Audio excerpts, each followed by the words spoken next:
Okay, thank you very much, Silvia. It was terrific.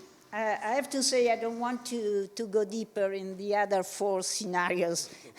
The first two are already quite worrying to me. We have a fantastic panel, terrific panel to discuss the implications of all this. Let me briefly introduce the speakers. Jeremy Shapiro, you all know, is the research director and director of the US program. You are the brain behind this idea of identifying different tribes in the American foreign policy community supporting Trump. And you made the point very rightly that one of the ways to prepare Europe is to become able to exploit differences also within Republicans in Congress and in the White House, maybe in the future. And then we have Alexandre Adam, who is a member of the Council of State, France. We are watching clearly what's going to happen next Sunday in Paris.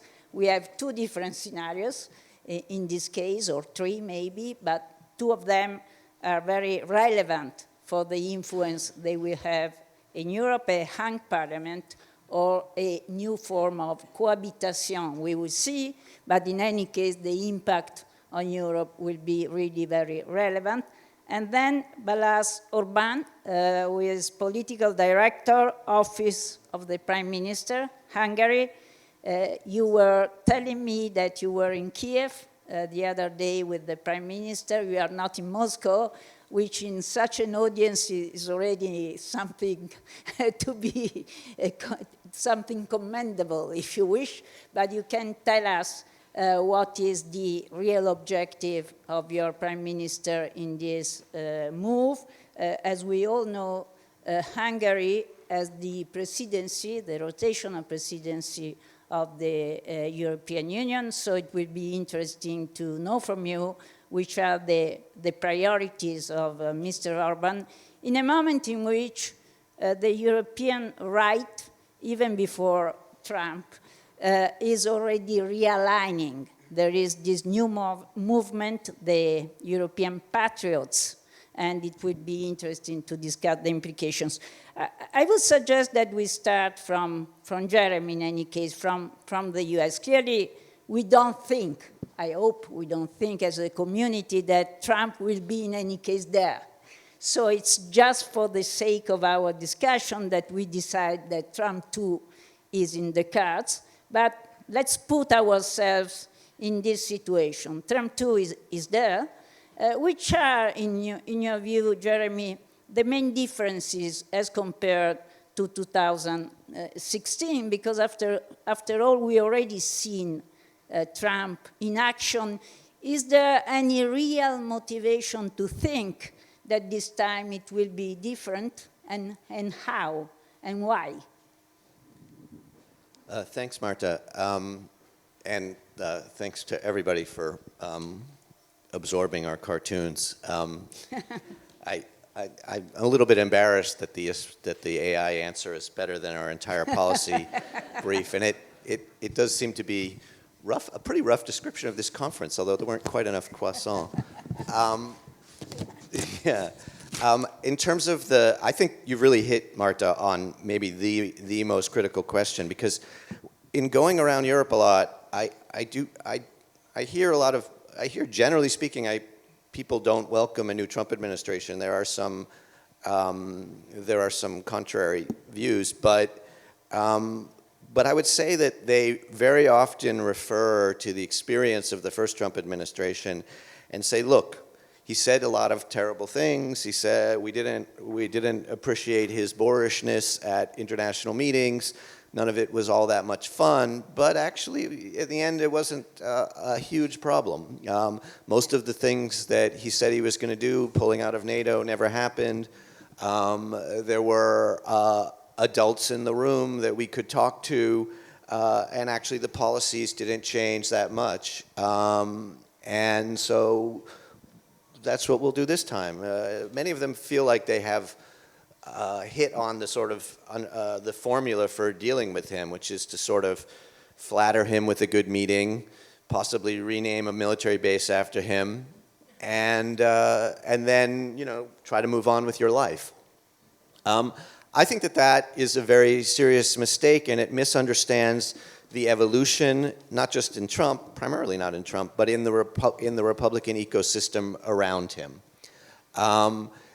In 2017, when Trump took office, to say he was unprepared doesn't quite capture how unready they were to take office. They didn't expect to win that election. I think arguably Donald Trump didn't want to win that election. Just to give you some sense, he fired his transition director the day after he won the election, which is not the best way to ensure a smooth transition. They had terrible trouble identifying people, getting them into place, and horrible trouble managing the federal government and implementing the policies that they wanted. All administrations have this problem, to be fair, but this was quite extraordinary. There is a very strong agreement within that comes from Trump himself and extends throughout the entire ecosystem around him that their primary problem in the first term was implementation, and that there were two main causes for that. The first was disloyal political appointees who actively hampered his efforts to implement various policy measures, including withdrawal from NATO and also withdrawal from Syria. And it's, you know, I mean, these people, quite a few of these people have written memoirs admitting that they did this. So it's not purely a fantasy, although I think it is exaggerated. And the second thing is a civil service, a deep state, if you will, which, you know, I used to be part of, so it does kind of exist, but it in the Republican Trumpian view, it is an ideologically committed liberal deep state, which was specifically focused on frustrating their policy agenda and promoting the Democrats' policy agenda. In my personal experience, the U.S. deep state is more interested in just frustrating everybody's policy agenda. It's very bipartisan in its obstructionism. But that's how they felt about it. So they have a plan for dealing with both of those things, which they've been developing over the past 4 years. And you see this in the Heritage 2025 project. You see this everywhere. They disagree on a lot of the policy issues, and that's what our tribes get at. They don't disagree on this. They're going to be vetting political appointees for two characteristics. One is loyalty, and they're looking for a sort of North Korean level of loyalty. And I think they're going to be able to find it. And the second, the even harder criteria is bureaucratic competence. And they were identifying in the fourth term, increasingly, in the fourth year of the first term, increasingly cadres who were much better at moving the government and understood how to operate the federal government. And then they're also going to deal with the deep state. And they have this measure that was promulgated 2 weeks before the 2020 election called Schedule F, which is basically a civil service reform, which is quite detailed, but it gives the president the power to basically fire at will 50,000 quote-unquote policy-adjacent civil service positions. And it means that he will have a much greater tools to enforce his will on the civil service. Of course, he can't fire 50,000 people because there aren't, because they're needed to run the government, and they can't find 50,000 replacements. But you know, I think he can fire one or two just pour encourager les autres, and the civil service will fall in line because one of the other things I learned there is that these people really like their jobs. So I think that both of these plans are difficult to implement, but I think they have a lot of possibility. So the bottom line is we should expect a Trump administration to do what it says it's going to do in the next term, much more so than it did in the first term. And that this line that we don't have to pay attention to what the president says because that's just Trump mouthing off. I think this is a serious mistake in trying to evaluate how a second Trump term would go. Second, Jeremy, thank you very much. I happen to agree with you, by the way. We will discuss in a second row the policy implications. For instance, NATO is a point we can discuss. We can go deeper in the Ukraine issue, which was raised, by the way, during the famous debate with Biden. And in that occasion, Trump said, I do not agree with the terms put forward by Vladimir Putin for a peace deal in Ukraine. We will see. We will discuss later on. Now, over to you, Alexandre. Certainly in France, we have a deep state, a functioning one. We will see. The point I would like to raise with you is the following one. As compared to 2016, also Europe is in a different position, if you wish, and in my view, is weaker in a sense than in 2016. So the reaction to Trump and the capacity to adapt to a Trump 2 will be in a sense limited, also because, in my view, the real possibility is that Europeans react in a bilateral way. Europe could well be divided into a pro-Trump and an anti-Trump camps. So which is your view on that? And what do you think France can do in this adaptation trajectory? Please, Thank Alexandre. you. Well, first, the worst is never certain. I'm not sure that Europe is weaker today than it used to be, that it was in 2016, but I think that the first thing that we need to do is have the proper diagnosis of where we are today. One element that for me is important to recognize is that we're discussing about Trump coming back to the White House, but there are also elements where he never left. I mean, the destabilization of democratic institutions, the proper and sound political debates, the polarization of the political landscape and the media, all of this started perhaps before even Trump, but certainly has continued after he left the White House. And that is one of the elements that we have seen over the last years in the French political debate and that we have witnessed during both the European elections campaign and the current legislative ones. A second element, not saying that he did not left, but also see where there was continuity between the Trump administration and the Biden administration. Biden administration did not rejoin the TTP, has not unlocked the appellate court of the WTO, has pursued the great power rivalry with China. And Biden economics are a lot about middle-class economics and relocating jobs in the US. I think it's important to see that to show where our first problem is. And our first problem would be European security and the support to Ukraine.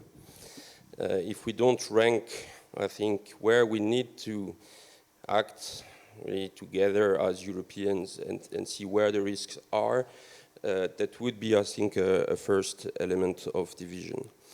Then France in all of these debates. I mean, the situation, is evolving extremely quickly since last Sunday. You mentioned the three scenarios, the first one that I think is less likely today, of an absolute majority of the National Rally in the National Assembly. Second one, the hung parliament, so without any majority and probably therefore a blocked parliament with consequences on the votes of the budget in fall. And the third one, the one of course I'm hopeful it will happen, and we have some signs of this today, of a coalition of what we could call the pro-EU, pro-democratic, or at least non-extreme parties within the National Assembly. And of course, the three scenarios have very different consequences on the role of France on the European and international stage. Maybe one final remark to answer your first question. Not sure that we are weaker or weakened compared to 8 years ago. And when we are discussing about preparing for this hypothesis of Trump coming back to the White House, we are not starting from scratch. We have actually a clear agenda that we have pursued over the last years.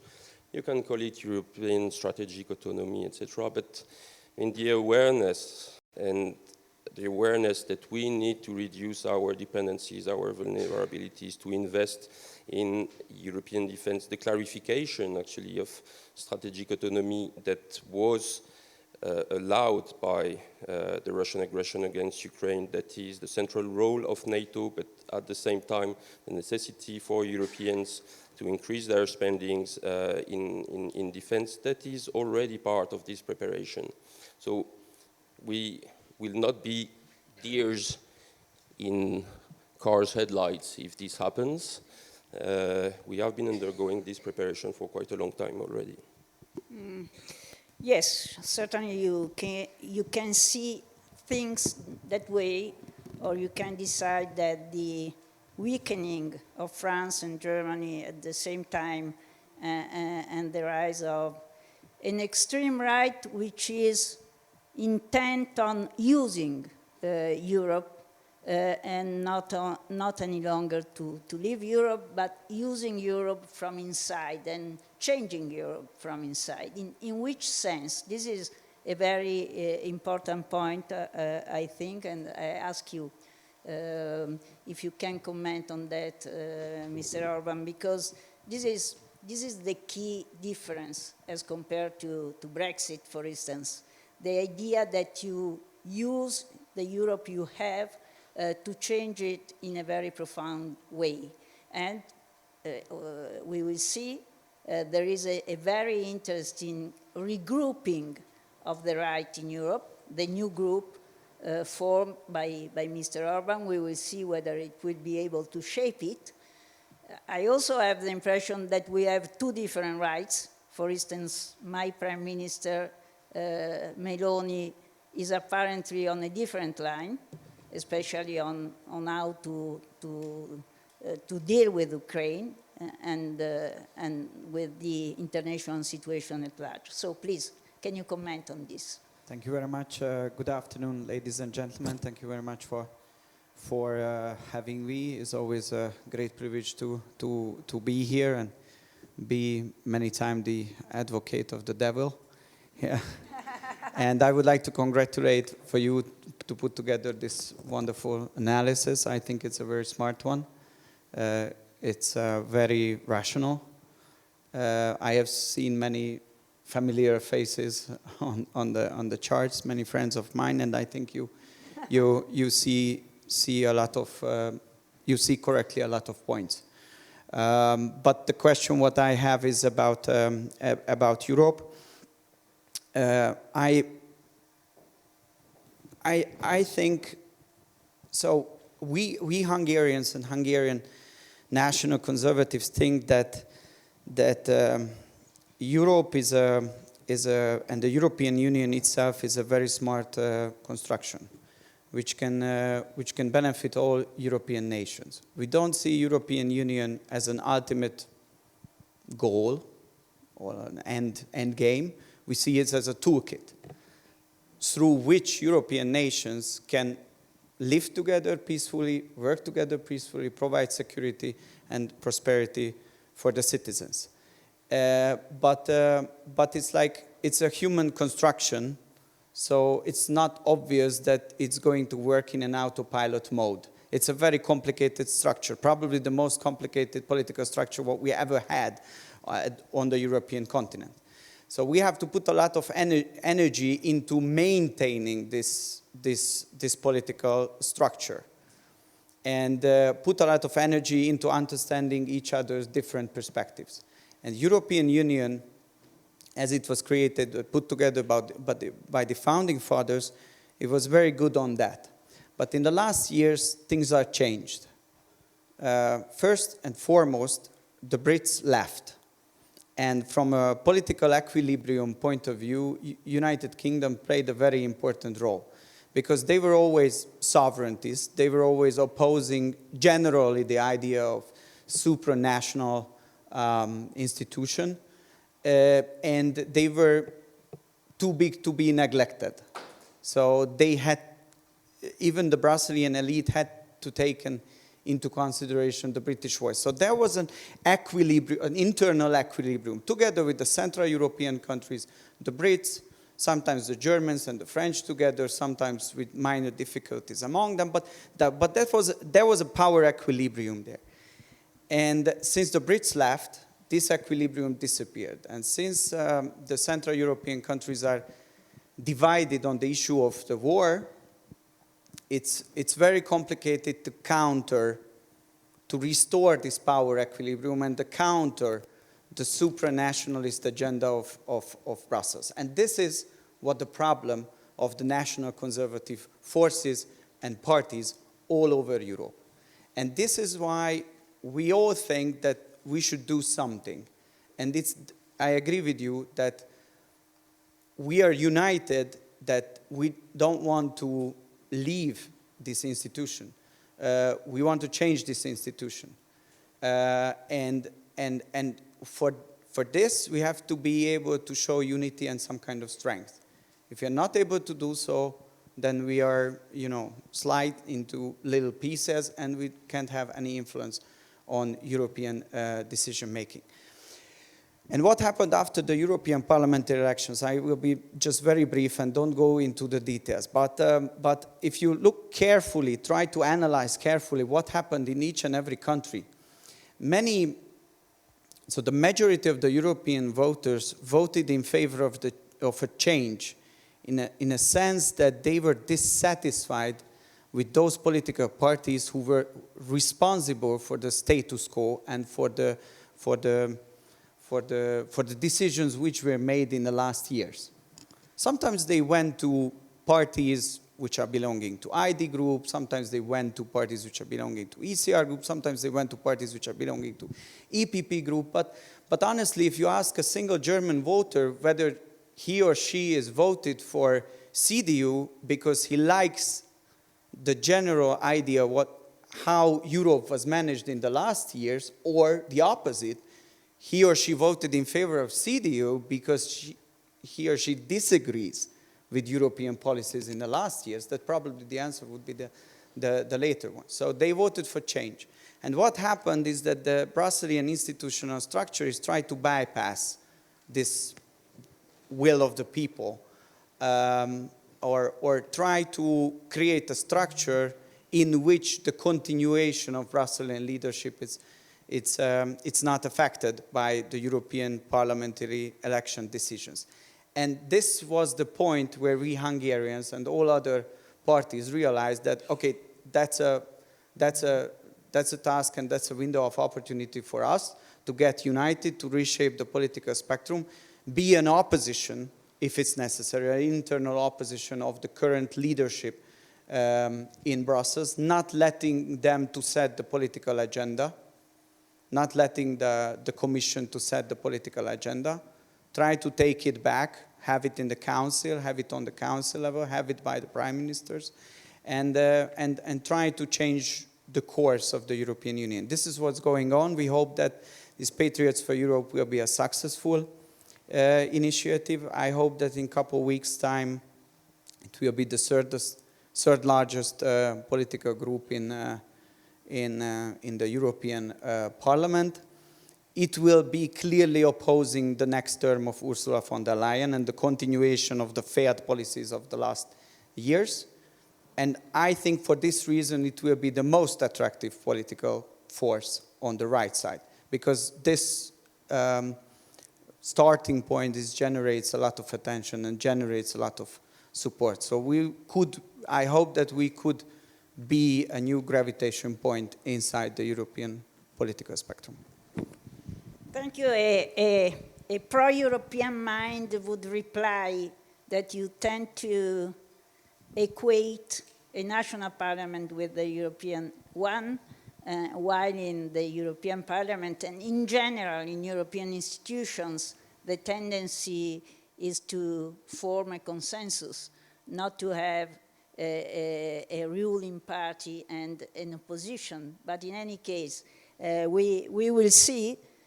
Certainly for the leader of my country, Italy, is a testing period, because Meloni's idea, if I can spend 1 minute on that, was to build up a sort of link between the EPP and the right, and to preserve her group, the conservative and reformist one, as the third group in the European Parliament. So we will see. A role will be, in a sense, rather crucial. But let's move to.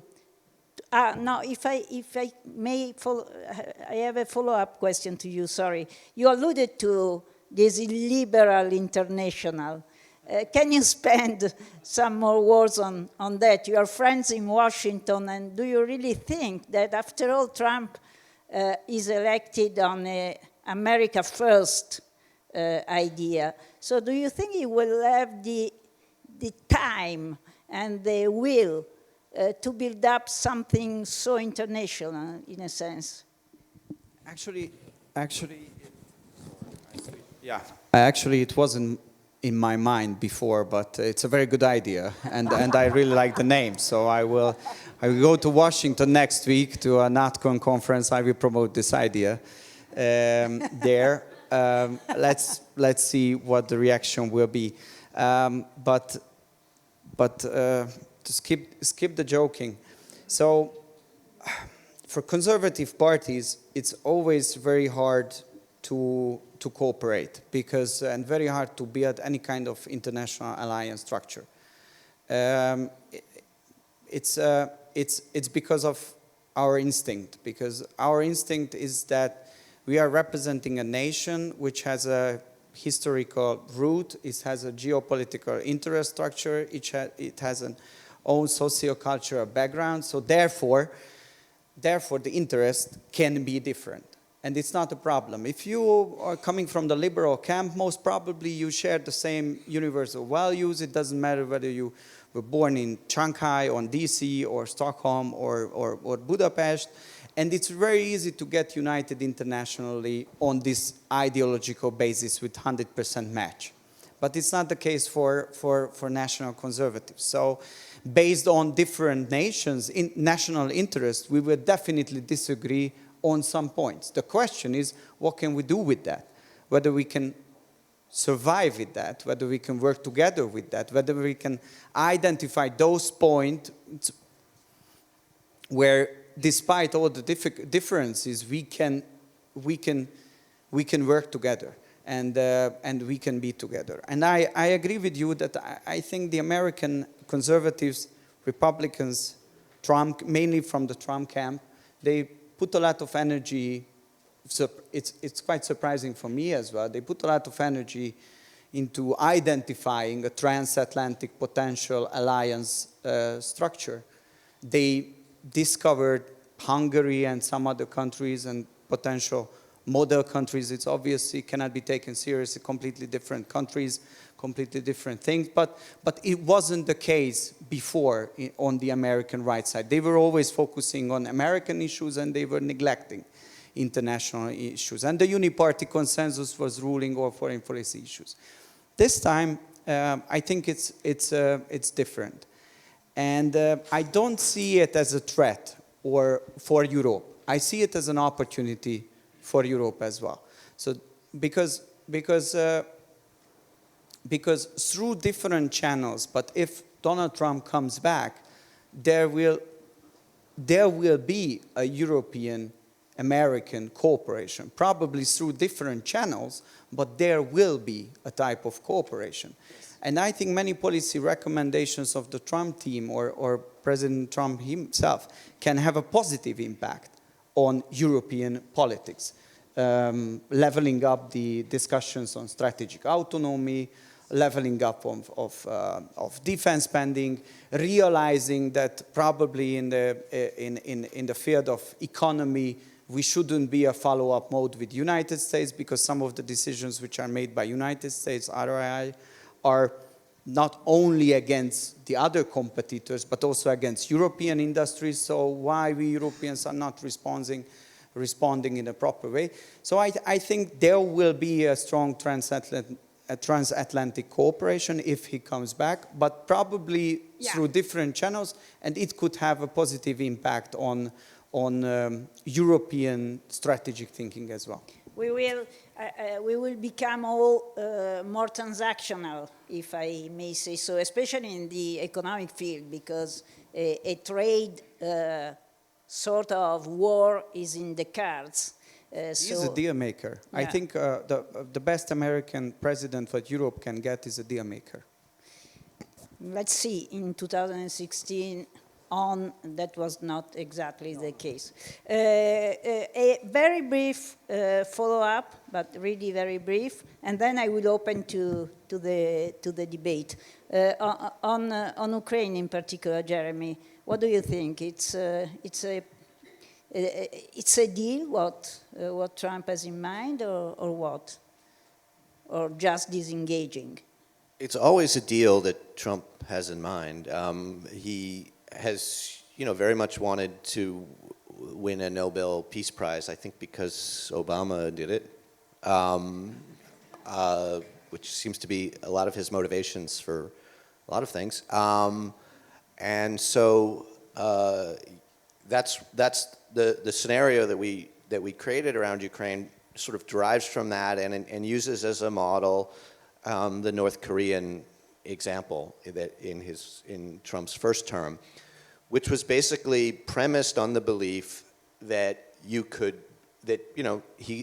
he can get the right people in the room, he can sort of through his personal magnetism hammer out a deal. It's not really very based on, it doesn't approach things in the way that probably most of us would, where we sort of like try to analyze, troop placements in the Donbass region and all that kind of detailed fun stuff that keeps us employed.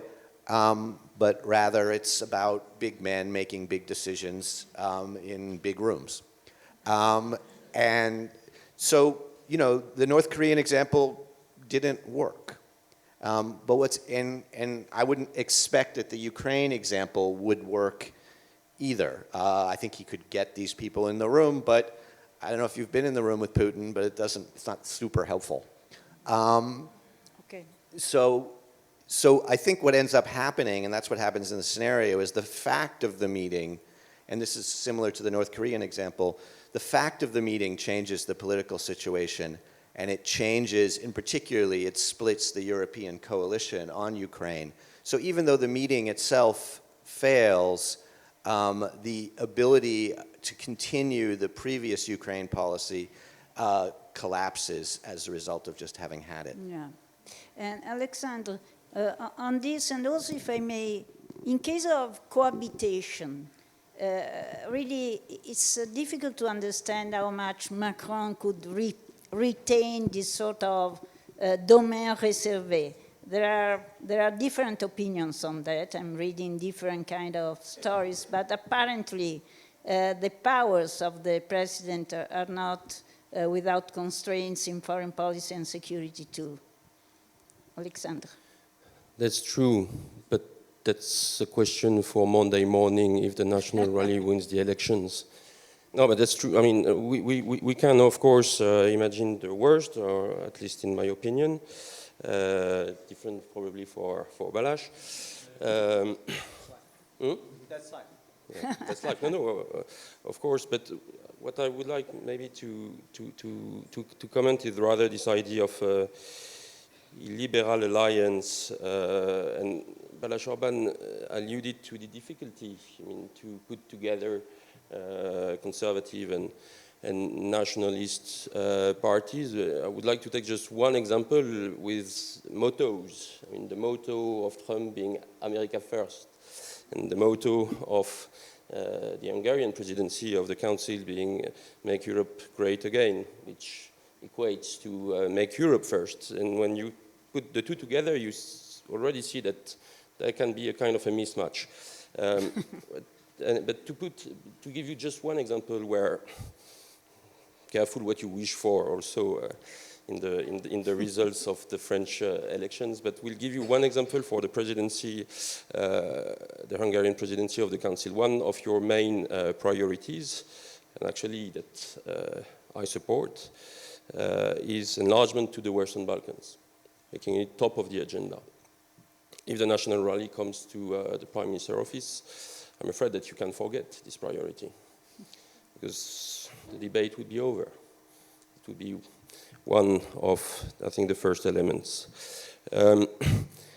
Wanted also to comment on what you said about the results of the European elections. I'm sorry that I have to say, because I'm not sure that we have the same numbers, that the majority of voters opposed the past year's policies is not reflected in the European Parliament today, where there still is an overwhelming majority of parties, of the different parties of the,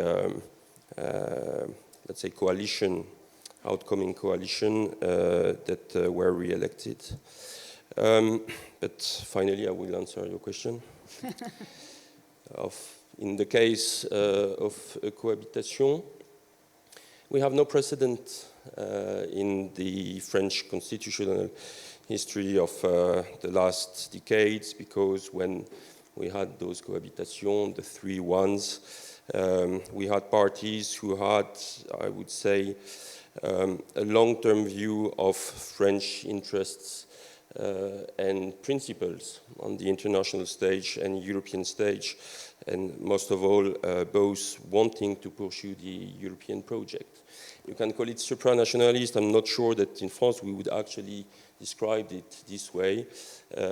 Even further integration, I'm not sure that that's exactly in institutional terms where we are today and what the European policies are about today, but certainly cooperating together in many more areas, as this was the case during the past years, in defense, in the climate policy, in digital, on migration as well. This there was and there is a consensus of pro-European forces in France. If you have a cohabitation between President Macron and the National Rally, there would be a huge divergence on this, and I can't tell you what the results of this would be as of today. Yeah, starting with the French contribution to the EU budget, for instance. Balázs, you have the possibility to reply and also to tell us something more on Mr. Orban's mission to Moscow, maybe. Yes, so, I mean, the Hungarian position about the war in Ukraine is quite transparent, and it's quite, I think, understandable for many, and it didn't change in the last 2 years. I know it's a minority opinion now in Europe. We are completely aware of the fact. We are under very heavy pressure. We are called Putinists and, you know, like traitors and so on a daily basis because of our policy decisions on Ukraine. So we are used to of being in a confrontation about this issue. But I think it has a logic. Whether you agree with it or not, it has a logic. And the logic is the following. According to our analysis, this conflict cannot be decided on the battlefield.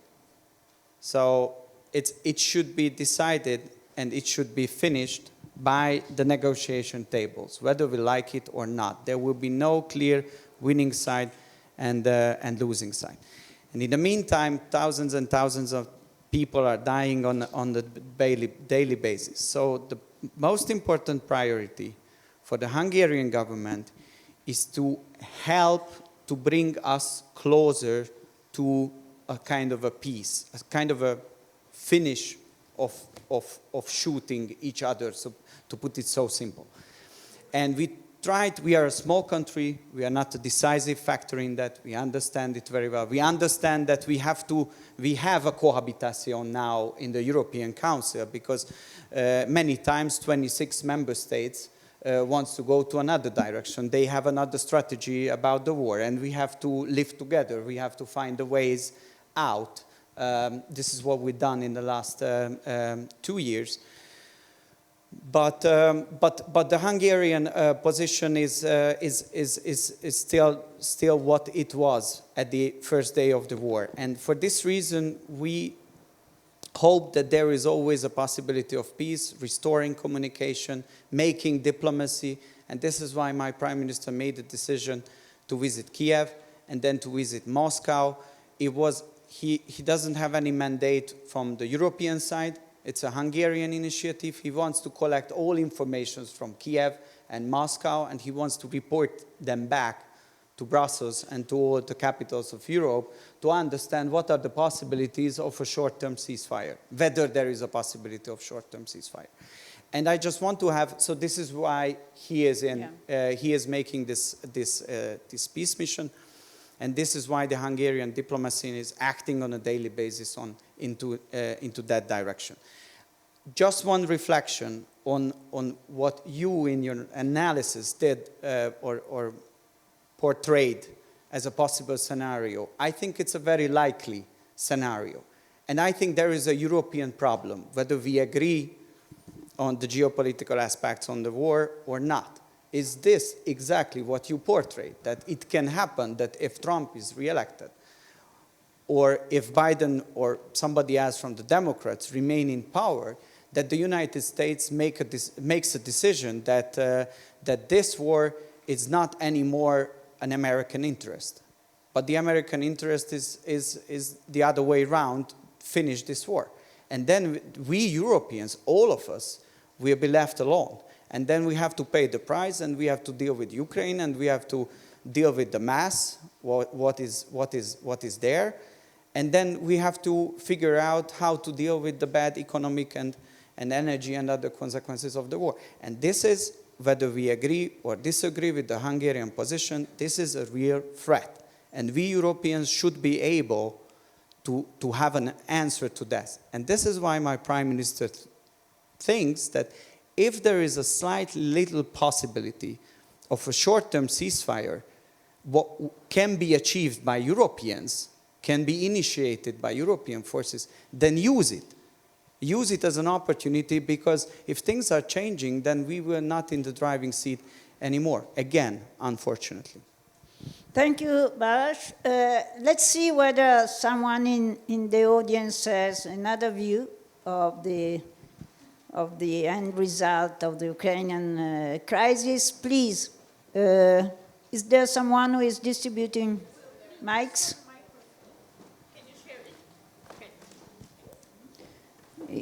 If you can introduce yourselves, I would be grateful, because I don't see very well you. Thank you. Volodymyr Yermolenko, Ukrainian philosopher. My question is to Balázs. I just don't quite understand your ideology.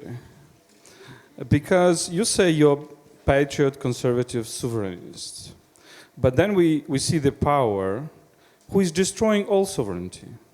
So Moscow is the power who is destroying sovereignty. It's destroying sovereignty of Ukraine, destroying sovereignty of Belarus, destroying sovereignty of Georgia, of Moldova, etc.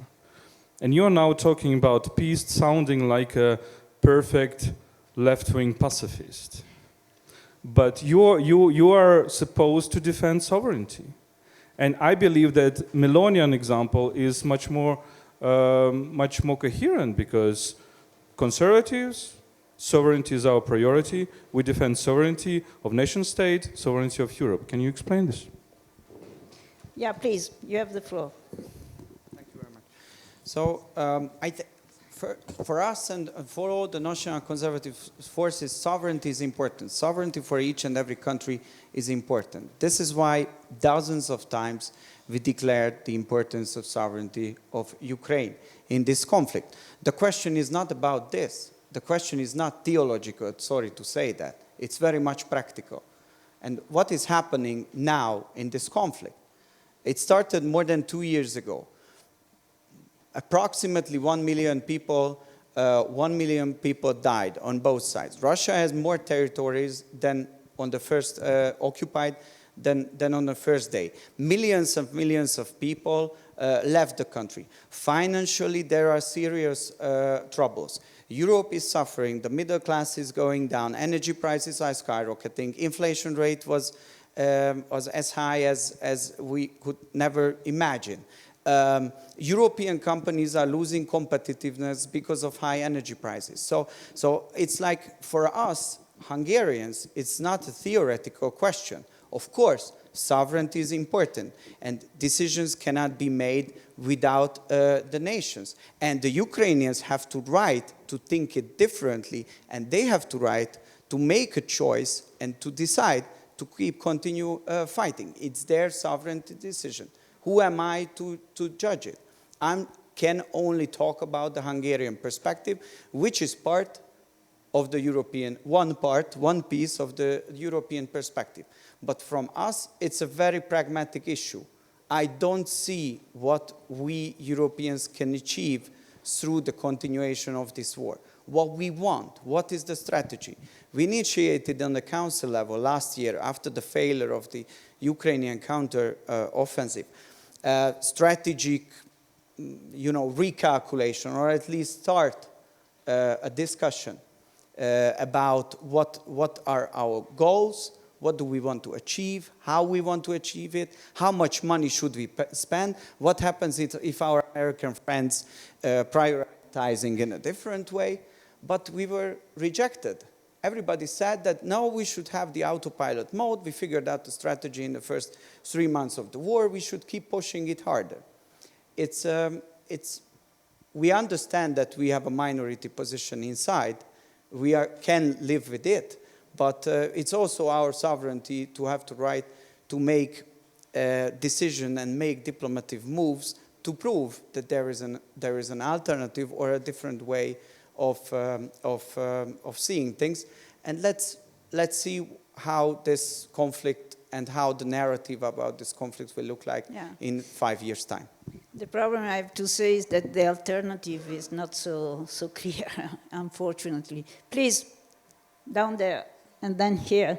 My name is Fredrik Lötqvist. I'm Director of Stockholm Center for Eastern European Studies. And I would first like to disagree with the question, because I don't think we're dealing with the Ukraine crisis. I think we're dealing with the Russia crisis. And that leads me to the question, how would forcing Ukraine to give up on the principles of sovereignty and territorial integrity and allowing Russia to harvest fruits of its aggression, of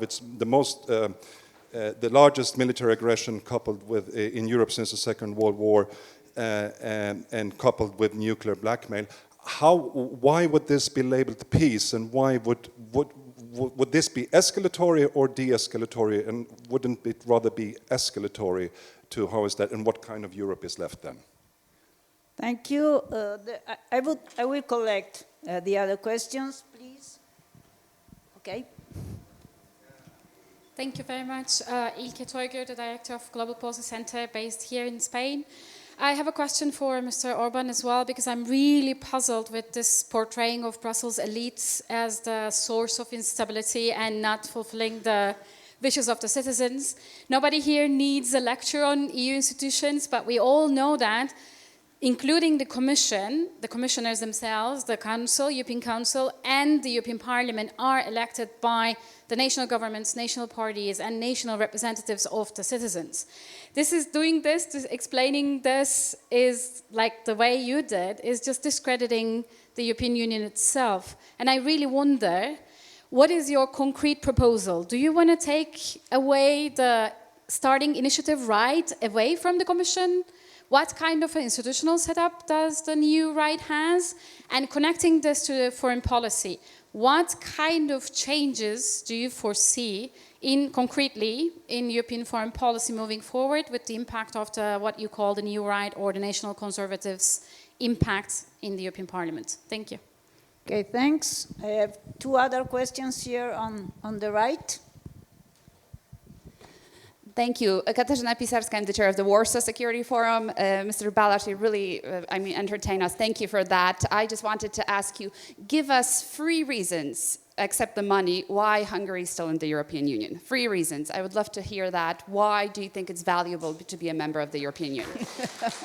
And to kind of move onwards, because I think we're not really answering the question of the panel, Jeremy, and please, if you could tell us a bit, what is your recommendation? Again, you said we should be more united, we should try to, you know, understand DC better, see how the power is going to shape, but what can we do today, not waiting for the election, to prepare from your point of view? Thank you very much. Thank you. Down there. Thank you so much. Elena Rybakova, Kiev School of Economics, Bruegel and Peterson. My question is about what kind of security guarantees we can provide for a country like Ukraine to pursue negotiations, and also for other countries. In the Trumpian era, there's NATO Council coming up. I'm also from Latvia, so I would like to have maybe specific suggestions from the panelists. Thank you. Thank you. Please.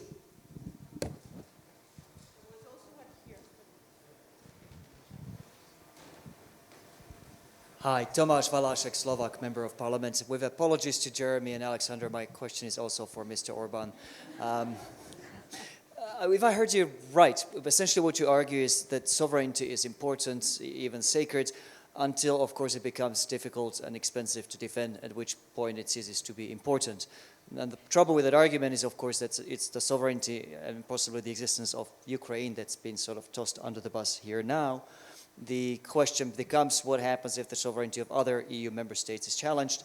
And on the basis of the evidence, on the basis of what I've heard from you and from what we heard from Donald Trump in his previous term of power, we have to assume that there will be also, if another country's sovereignty is challenged, it'll be let go because it is simply difficult and expensive to defend their sovereignty. Which strikes me as a problem in a Europe where we all have some sort of a historical grievance with each other, and without this sort of the underpinning of what has kept us together, these claims will arise. So my question to you, Mr. Orban, is what's the sovereignists, if I may, theory of peace and security, and how we keep Europe together? Because the liberal idea or theory of peace is that we give up some of the sovereignty, we pool some of it, in order to basically give us all a stake in keeping us all at peace, and and from war, we're going to war with each other. Now, on the basis of what you said, that the premise that you have laid out doesn't strike me as a very safe way of, or as a very sound way of keeping Europe safe. So, what is the way you keep sovereign countries, letting each other go, throwing each other under the bus when their grievances arise? If the liberal idea doesn't work, what's the sovereign alternative? Thank you. The questions are over. I have to say I'm sorry if we didn't deal directly with the issue of preparation, even if Alexander said that we are already preparing for what is possible in a sense. You talked about the increase in military spending, strategic autonomy. I have to say, I think myself that we cannot prepare in a different way as compared to what we are already doing on the security front and on the economy front. This is my impression. I also added that for me, Europe is weaker than before. Alexandre is of another idea, but we will see. Jeremy and Alexandre on this very question of the preparation, and then to you, a lot of questions for you, Balázs. Please. Thank you.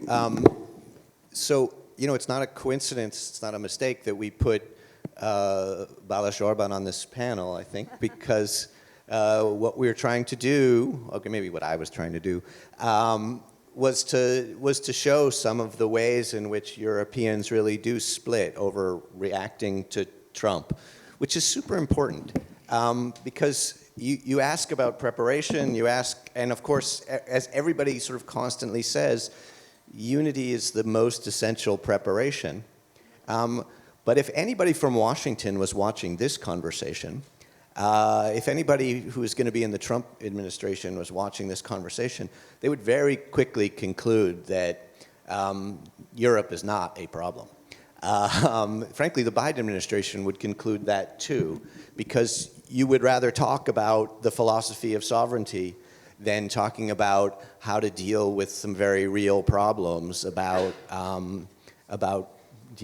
what the Trump administration was like, may well do. And I think that this gets to the difficulty we had in the policy brief in in creating recommendations for preparation. On a certain level, it's obvious. Don't have conversations like this. But obviously, that's not in the cards. It hasn't been in the cards for the last several years. And so I think where we landed is thinking about, well, let me put it this way. I mean, there was all of this long-term preparation that people talked about in 2017 when the new commission came in about being a geopolitical commission. Most of that fell apart, in my view, when the Biden administration was elected and people just decided it wasn't as necessary. It will probably restart, but I think it's not. There isn't enough political will to restart it before the election. The things that can be done now are to be thinking about what those initial engagements are. In 2017, there was a very unseemly rush from European capitals to be the first one to arrive at the White House. Including France. From every country. Theresa May won that race. She walked in on the 2nd of February into the Rose Garden holding Donald Trump's hand, and they declared their undying love for each other. On her flight back to London, Trump declared a Muslim ban and created a domestic political firestorm for her. They hadn't even talked about it in the meeting. He betrayed her before she even landed at home. And this is what will happen again if there is a sort of, what is communicated to the Trump administration in the first weeks of its administration is that Europeans are divided and can be divided. Since it's not going to be an EU 27 that shows up, as is clear from this conversation, there can at least be sort of mini-lateral Weimar or some sort of format that can show up and present some sort of unified view in which you can sort of say, here is how we see this transaction, and that can be very effective. In terms of security guarantees, that's a lot easier under the Trump administration. You can have any kind of security guarantee that you want, just don't count on it. Alexander? Okay, thank you. Let's get practical indeed. In what we know of the Trump and Trump administration, basically, is transactionalism. They're transactional, and trying to bilateralize relations with European countries. And that's true that there's a risk of the belly dancing trips to Washington to show that everyone has a special relationship to Donald Trump specifically. And being aware of this is already, I think, useful. I'm not calling this preparation, but at least useful. I think that in a way, what we should not do is what Graham Allison called the Trump spout, basically waiting for events to happen and prepare for the worst. I mean, that's a luxury we certainly do not have. What we need is, in a way, an offensive agenda. An offensive agenda, both, I think, in terms of European representation to Washington, and that's sure that we would need to have coordination about who, and I have an idea who that could be, European institutions, to go to Washington and explain to a new administration what they have to lose if they weaken, if they loosen the transatlantic relationship, because the US also would have to lose in that fragmentation or in that division. Then we know also the homework, and I was mentioning what we had already starting to do, the homework that we have to do in terms of strengthening European defense in order to support Ukraine. And just one word about the idea of peace. Everyone wants peace, but the question is lasting peace and under the Ukrainian conditions. What we don't want, or I think, is a short ceasefire that would embolden Russia and allow Russia to rebuild all of its military forces, and just preparing for the next invasion and other effects on European security. What we don't want is to show that aggressive sanctuarization, being a nuclear power and winning a war with conventional means, works in Europe, because this would be the signal that a signal or an open door to a proliferation crisis. And you all know all the other consequences of a bad outcome of this war. But coming back to Europe, and really I recommend the reading of the paper by Camille Grand, who has not heard that I'm mentioning him, but this paper, because it's extremely interesting in the identification that I think that we all have, the different elements, but also the different time frames that we need. I mean, in the short term, ramping up ammunition production and procurement, strengthening, increasing the volume of military forces in Europe, because even France, even the UK have real issues in that regard. In the midterm, developing the critical enablers like satellites, surveillance, drones, that the Europeans are lacking if we miss the American support. And of course, money, money, money. We will have an issue of financing in the very short term. There are discussions about how we can leverage more money, including private capital. There's a discussion about the status and mandate of the European Investment Bank. I'm quite sure that this will evolve in the months to come. And there's the need as well, and it's not only a European issue, it's an issue or a question for domestic budgets. We need to be able to give long-term previsibility to the defense industry. In France, we have something that is called la loi de programmation militaire, so a programming law for defense issue, for defense materials. It would be, I think, extremely interesting to have the discussion so that more member states have the same provisions when adopting budgets, again giving foreseeability for the procurement of defense materials by member states.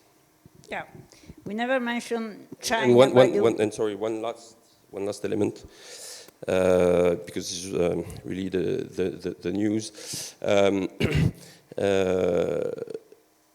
The UK is really back as a partner, I think. Yeah. And in that regard, we will need Franco-British, that is ongoing, but again, Franco-British discussion on deterrence, nuclear one.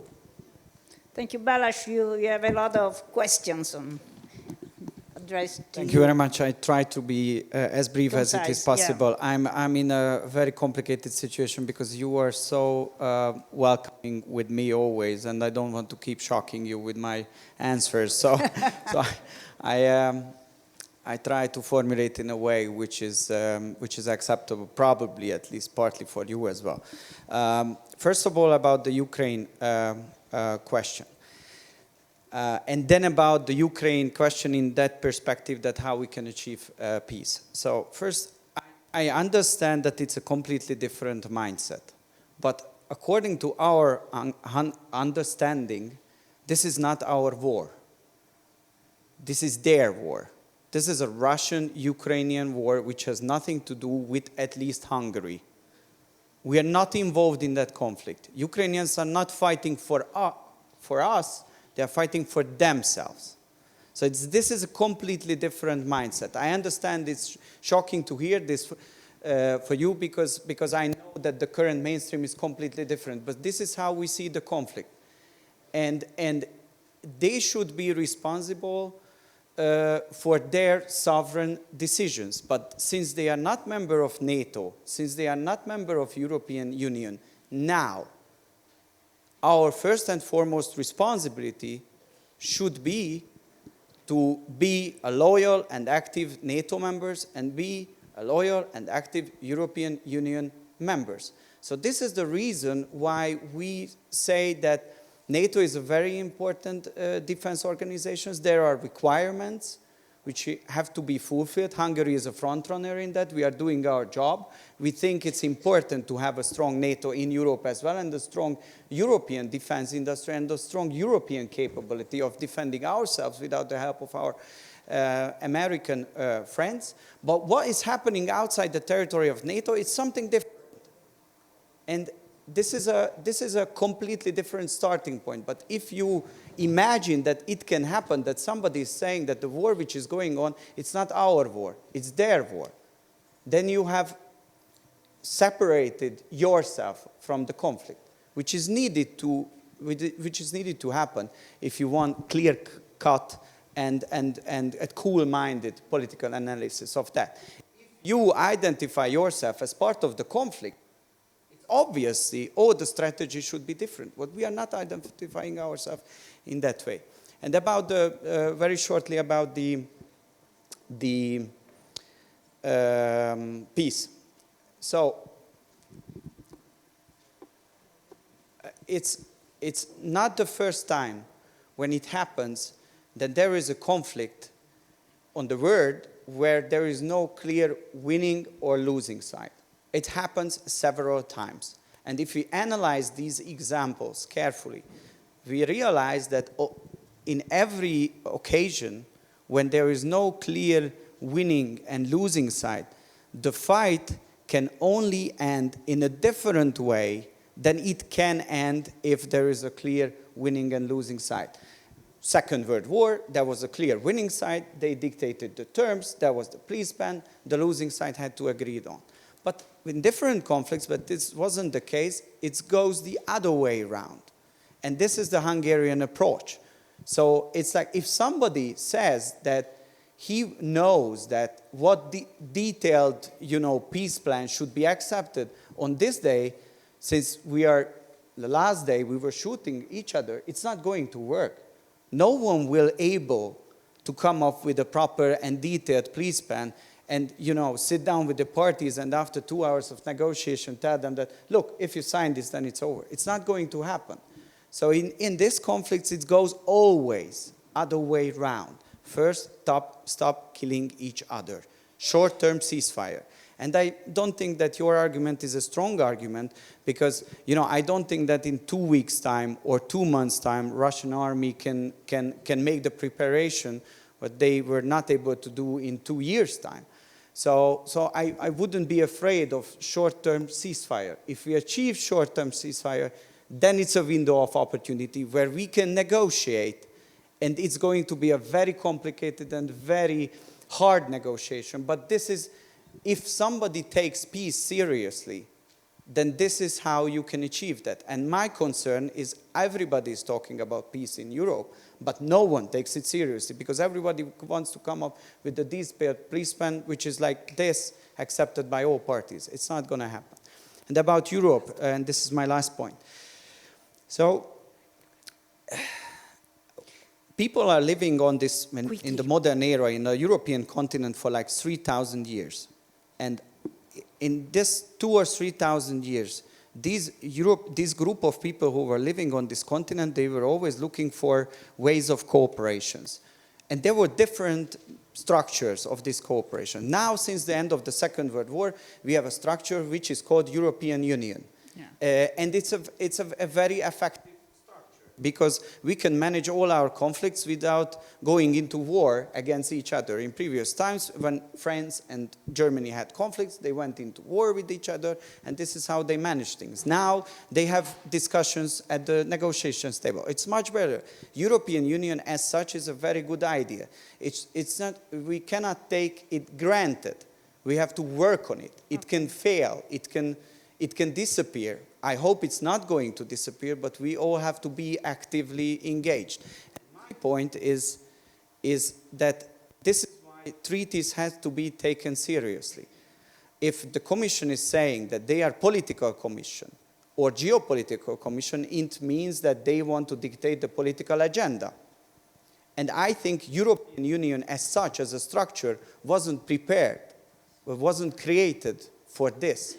It was created that in a way that the political agenda should be dictated by the leaders of the member states, by the Council.